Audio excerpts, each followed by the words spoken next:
दोस्तों नमस्कार, स्वागत करते हैं आपका आज के इस अंक में। आप सुन रहे हैं शिव पुराण विदेश्वर संहिता। जैसा कि आपको मालूम होगा, पिछले अध्याय में आपने सुना था मोक्षदायक पुण्य क्षेत्रों का वर्णन और काल विशेष में विभिन्न नदियों में स्नान करने का फल तथा साथ ही तीर्थों में यानी तीर्थ स्थानों में पाप कर्म से बचे रहने की चेतावनी। आज के अध्ययन में आप सुनेंगे सदाचार जिनसे विद्वान पुरुष पुण्य लोकों पर विजय प्राप्त कर लेता है, यानी कि कौन कौन से ऐसे सदाचार है जो मनुष्य को पुण्य लोकों पर विजय प्राप्त करने का मार्ग देता है। ऋषियों ने कहा, सूत जी, अब आप शीघ्र ही हमें वे सदाचार सुनाइए जिससे विद्वान पुरुष पुण्य लोकों पर विजय पाता है। स्वर्ग प्रदान करने वाले धर्म में आचार तथा नरक का कष्ट देने वाले अधर्म में आचारों का भी वर्णन कीजिए। सूत जी बोले, सदाचार का पालन करने वाला विद्वान ब्राह्मण ही वास्तव में ब्राह्मण नाम धारण करने का अधिकारी है। जो केवल वेदोक्त आचार का पालन करने वाला एवं वेद का अभ्यासी है, उस ब्राह्मण की विप्र संज्ञा होती है। सदाचार, वेदाचार तथा विद्या, इनमें से एक एक गुण से युक्त होने पर उसे द्विज कहते हैं। जिसमें स्वल्प मात्रा में ही आचार का पालन देखा जाता है, जिसने वेदाध्ययन भी बहुत कम किया है तथा जो राजा का सेवक है, उसे क्षत्रिय ब्राह्मण कहते हैं। जो ब्राह्मण कृषि तथा वाणिज्य कर्म करने वाला है और कुछ कुछ ब्राह्मणोचित आचार का भी पालन करता है, वैश्य ब्राह्मण है। तथा जो स्वयं ही खेत जोतता है, हल चलाता है, उसे शूद्र ब्राह्मण कहा गया है। जो दूसरों के दोष देखने वाला और परद्रोही है, उसे चांडाल द्विज कहते हैं। इसी तरह क्षत्रियों में जो पृथ्वी का पालन करता है, वह राजा है। दूसरे लोग राजतत्वहीन क्षत्रिय माने गए हैं। वैश्यों में भी जो धान्य आदि वस्तुओं का क्रय विक्रय करता है, वह वैश्य कहलाता है। दूसरों को वणिक कहते हैं। जो ब्राह्मणों, क्षत्रियों तथा वैश्यों की सेवा में लगा रहता है, वही वास्तव में शूद्र कहलाता है। जो शूद्र हल जोतने का काम करता है, उसे वृषल समझना चाहिए। सेवा, शिल्प और कर्णश से भिन्न वृत्तिका का आश्रय लेने वाले शूद्र दस्यु कहलाते हैं। इन सभी वर्णों के मनुष्य को चाहिए कि वे ब्रह्म मुहूर्त में उठकर पूर्वाभिमुख हो। सबसे पहले देवताओं का, फिर धर्म का, अर्थ का, उसकी प्राप्ति के लिए उठाए जाने वाले क्लेशों का तथा आय और व्यय का भी चिंतन करें। रात के पिछले पहर को उषा काल जानना चाहिए। उस अंतिम पहर का जो आधा या मध्य भाग है, उसे संधि कहते हैं। उस संधि काल में उठकर द्विजों को मल मूत्र आदि का त्याग करना चाहिए। घर से दूर जाकर बाहर से अपने शरीर को ढके रखकर दिन में उत्तराभिमुख बैठकर मल मूत्र का त्याग करें। यदि उत्तराभिमुख बैठने में कोई रुकावट हो तो दूसरी दिशा की ओर मुख करके बैठें। जल, अग्नि, ब्राह्मण आदि तथा देवताओं का सामना बचा कर बैठें। मल त्याग करके उठने पर फिर उस मल को न देखें। तदनंतर जलाशय से बाहर निकाले हुए जल से ही गुदा की शुद्धि करें, अथवा देवताओं, पितरों, ऋषियों के तीर्थों में उतरे बिना ही प्राप्त हुए जल से शुद्धि करनी चाहिए। गुदा में 7, 5, 3 बार मिट्टी लगाकर उसे धोकर शुद्ध करें। लिंग में ककोड़े के फल के बराबर मिट्टी लेकर लगाएं और उसे धो लें, परंतु गुदा में लगाने के लिए एक पसर मिट्टी की आवश्यकता होती है। लिंग और गुदा की शुद्धि के पश्चात उठकर अन्यत्र जाएं और हाथ पैरों की शुद्धि करके 8 बार कुल्ला करें। जिस किसी वृक्ष के पत्ते से अथवा उसके पतले काष्ठ से जल के बाहर दत्वन करना चाहिए, उस जगह तर्जनी अंगुली का उपयोग न करें। ये दंत शुद्धि का विधान बताया गया है। तदनंतर जल संबंधी देवताओं को नमस्कार करके मंत्र पाठ करते हुए जलाशय में स्नान करें। यदि कंठ तक या कमर तक पानी में खड़े होने की शक्ति न हो तो घुटने तक जल में खड़ा हो अपने ऊपर जल छिड़क कर मंत्रोच्चारण पूर्वक स्नान कार्य संपन्न करें। विद्वान पुरुष को चाहिए कि वहाँ तीर्थ जल से देवता आदि का स्नानांग तर्पण भी करें। इसके बाद धौत वस्त्र लेकर 5 कच्छ करके उसे धारण करें। साथ ही कोई उत्तरी भी धारण कर ले, क्योंकि संध्या वंदन आदि सभी कर्मों में उसकी आवश्यकता होती है।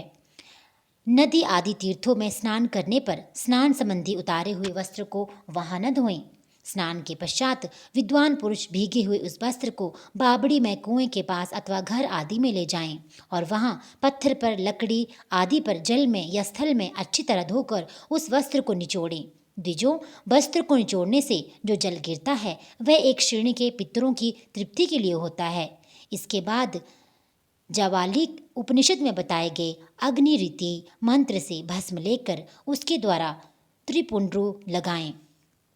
इस विधि का पालन किया जाए न किया जाए इसके पूर्व ही यदि जल में भस्म गिर जाए तो गिराने वाला नरक में जाता है।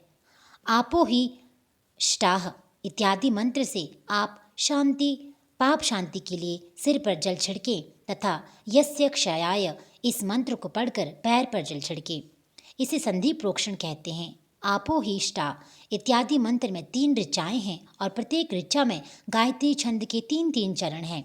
इनमें से प्रथम ऋचा के 3 चरणों का पाठ करते हुए क्रमशः पैर, मस्तक और हृदय में जल छिड़कें।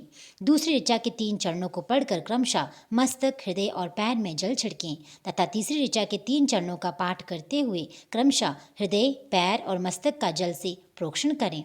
इसे विद्वान पुरुष मंत्र स्नान मानते हैं। किसी अपवित्र वस्तु से किंचित स्पर्श न हो जाने पर, अपना स्वास्थ्य ठीक न रहने पर, राजा और राष्ट्र पर भय उपस्थित होने पर तथा यात्रा काल में जल की उपलब्धि न होने की विवशता आ जाने पर मंत्र स्नान करना चाहिए। प्रातःकाल सूर्यश्चमा मनुष्य इत्यादि सूर्यानुवाक से एवं सायंकाल अग्निश्चमा मनुष्य इत्यादि अग्नि संबंधी अनुवाक से जल का आचमन करके पुनः जल से अपने अंगों का प्रोक्षण करें। मध्याह्न काल में भी आप पुनंतु इस मंत्र से आचमन करके पूर्ववत प्रोक्षण या मार्जन करना चाहिए।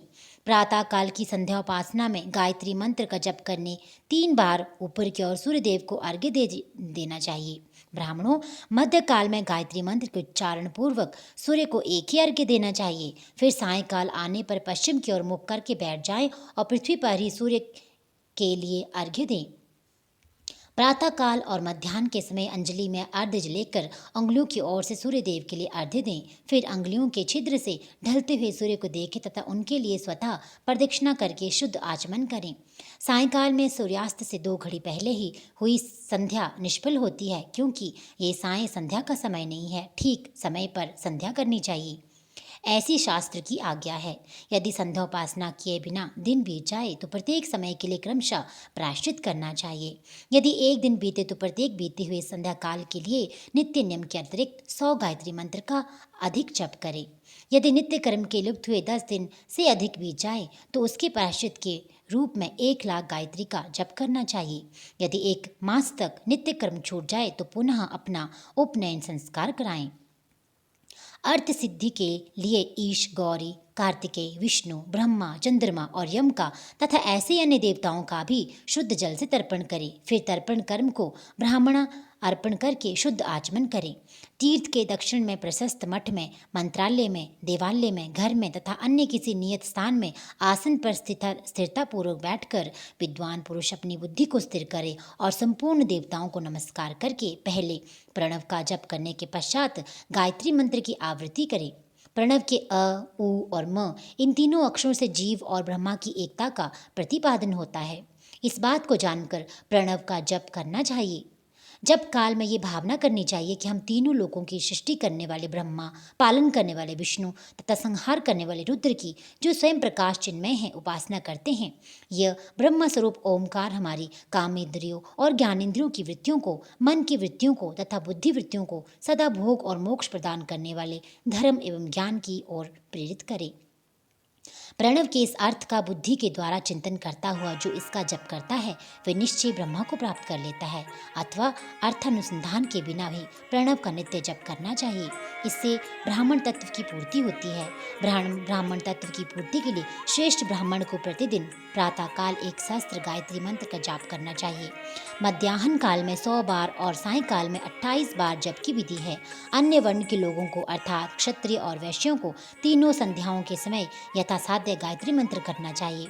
शरीर के भीतर मूलाधार, स्वादिष्ठान, मणिपुर, अनाहत, आज्ञा और शास्त्रार ये 6 चक्र हैं। इनमें मूलाधार से लेकर शास्त्रार तक 6 स्थानों में क्रमशः विदेश्वर, ब्रह्मा, विष्णु, ईश, परमात्मा और परमेश्वर स्थित हैं। इन सब में ब्रह्म बुद्धि करके इनकी एकता का निश्चय करें और वह ब्रह्मा मैं ही हूँ, ऐसी ब्रह्म भावना पूर्वक प्रत्येक श्वास के साथ सोहम का जप करें। उन्हीं विदेश्वर आदि की ब्रह्मरंध्र आदि में तथा शरीर में इस बाहर से भी भावना करें। प्रकृति के विकार भूत महत्व से लेकर पंचभूत पर्यंत तत्वों से बना हुआ जो शरीर है, ऐसे सहस्त्रों शिरों का एक एक अजपा गायत्री के जप से एक एक के क्रम से अतिक्रमण करके जीव को धीरे धीरे परमात्मा से संयुक्त करें। ये जप तत्व बताया गया है। 100 अथवा 28 मंत्रों के जप से उतने ही शरीरों का अतिक्रमण होता है। इस प्रकार जो मंत्रों का जप है, इसी को आदि क्रम से वास्तविक जप करना चाहिए। सहस्त्र बार किया हुआ जप ब्रह्मलोक प्रदान करने वाला होता है, ऐसा जानना चाहिए। 100 बार किया हुआ जप इंद्र की प्राप्ति कराने वाला माना गया है। ब्राह्मणेतर पुरुष आत्मरक्षा के लिए जो स्वल्प मात्रा में जप करता है, वह ब्राह्मण के कुल में जन्म लेता है। प्रतिदिन सूर्य स्नान करके उपयुक्त से अपना जप अनुष्ठान करना चाहिए। 12 लाख गायत्री का जप करने वाला पुरुष पूर्ण रूप से ब्राह्मण कहा गया है। जिस ब्राह्मण ने 1 लाख गायत्री का जप भी न किया हो, उसे वैदिक कार्यों में न लगाएं। 70 वर्ष की अवस्था तक नियमपूर्वक कार्य करें। इसके बाद गृह त्याग संन्यास ले लें। परिव्राजक या सन्यासी पुरुष नित्य प्रातः काल 12,000 प्रणव का जप करे। यदि एक दिन इस नियम का उल्लंघन हो जाए तो दूसरे दिन उसके बदले में उतना मंत्र और अधिक जप करना चाहिए और सदा इस प्रकार जप को चलाने का प्रयत्न करना चाहिए। यदि क्रमशः 1 मास आदि का उल्लंघन हो गया तो 1.5 लाख जप करने का तथा उसका प्रायश्चित करने चाहिए। इससे अधिक समय तक नियम का उल्लंघन हो जाए तो पुनः नए सिरे से गुरु से नियम ग्रहण करें। ऐसा करने से दोषों की शांति होती है अथवा ये रौरव नरक में जाता है। जो साकाम भावना से युक्त गृहस्थ ब्राह्मण है, उसी को धर्म तथा अर्थ के लिए यत्न करना चाहिए। मुमुक्षु ब्राह्मण को तो सदा ज्ञान का ही अभ्यास करना चाहिए। धर्म से अर्थ की प्राप्ति होती है, अर्थ से भोग सुलभ होता है, फिर उस भोग से वैराग्य की संभावना होती है। धर्म पूर्वक उपार्जित धन से जो भोग प्राप्त होता है, उससे एक दिन अवश्य वैराग्य का उदय होता है। धर्म के विपरीत अधर्म से उपार्जित हुए धन के द्वारा जो भोग प्राप्त होता है, उससे भोगों के प्रति आसक्ति उत्पन्न होती है। मनुष्य धर्म से धन पाता है, तपस्या से उसे दिव्य रूप की प्राप्ति होती है। कामनाओं का त्याग करने वाले पुरुष के अंतःकरण की शुद्धि होती है। वो शुद्धि से ज्ञान का उदय होता है, इसमें संशय नहीं है। सत्ययुग आदि में तप को ही प्रशस्त कहा गया है, किंतु कलयुग में द्रव्य साध्य धर्म अच्छा माना गया है। सतयुग में ध्यान से, त्रेता में तपस्या से और द्वापर में यज्ञ करने से ज्ञान की सिद्धि होती है, परंतु कलयुग में प्रतिमा भगवत विग्रह की पूजा से लाभ मिलता है। अधर्म हिंसा दुख रूप है और धर्म सुख रूप है। अधर्म से मनुष्य दुख पाता है और धर्म से वह सुख एवं अभ्युदय का भागी होता है। दुराचार से दुख प्राप्त होता है और सदाचार से सुख। अतः भोग और मोक्ष सिद्धि के लिए धर्म का उपार्जन करना चाहिए। जिसके घर में कम से कम 4 मनुष्य है, ऐसे कुटुंबी ब्राह्मण को जो 100 वर्ष के लिए जीविका देता है, उसके लिए वैदान ब्रह्मलोक प्राप्ति कराने वाला होता है। 1 सहस्त्र चंद्रायण व्रत का अनुष्ठान ब्रह्मलोकदायक माना गया है। जो क्षत्रिय 1 सहस्त्र कुटुंब को जीविका और आवास देता है, उसका वह कर्म इंद्रलोक की प्राप्ति कराने वाला होता है। 10,000 कुटुंबों को दिया हुआ आश्रय दान ब्रह्मलोक प्रदान करने वाला है। दाता पुरुष जिस देवता को सामने रखकर दान करता है, अर्थात वह दान के द्वारा जिस देवता को प्रसन्न करना चाहता है, उसी का लोक उसे प्राप्त होता है। ये बात वेद वेता पुरुष अच्छी तरह जानते हैं। धनहीन पुरुष सदा तपस्या का उपार्जन करे, क्योंकि तपस्या और तीर्थ सेवन से अक्षय सुख पाकर मनुष्य उसका उपभोग करता है। अब मैं न्यायतः धन के उपार्जन की विधि बता रहा हूँ। ब्राह्मण को चाहिए कि वे सदा सावधान रहकर विशुद्ध प्रतिग्रह, दान ग्रहण तथा याजन यज्ञ कराने आदि से धन का अर्जन करें। वह इसके लिए कहीं दीनता न दिखाए, अन्य अत्यंत क्लेशदायक कर्म ही करे। क्षत्रिय बाहुबल से धन का उपार्जन करे और वैश्य कृषि एवं गौरक्षा से न्यायोपार्जित धन का दान करने से दाता को ज्ञान की सिद्धि प्राप्त होती है। ज्ञान सिद्धि द्वारा सब पुरुषों को गुरु कृपा मोक्ष सिद्धि सुलभ होती है। मोक्ष से स्वरूप की सिद्धि प्राप्त होती है, जिससे मुक्त पुरुष परमानंद का अनुभव करता है। गृहस्थ पुरुष को चाहिए कि वह धन धान्यादि सब वस्तुओं का दान करे। वह तृष्णा निवृत्ति के लिए जल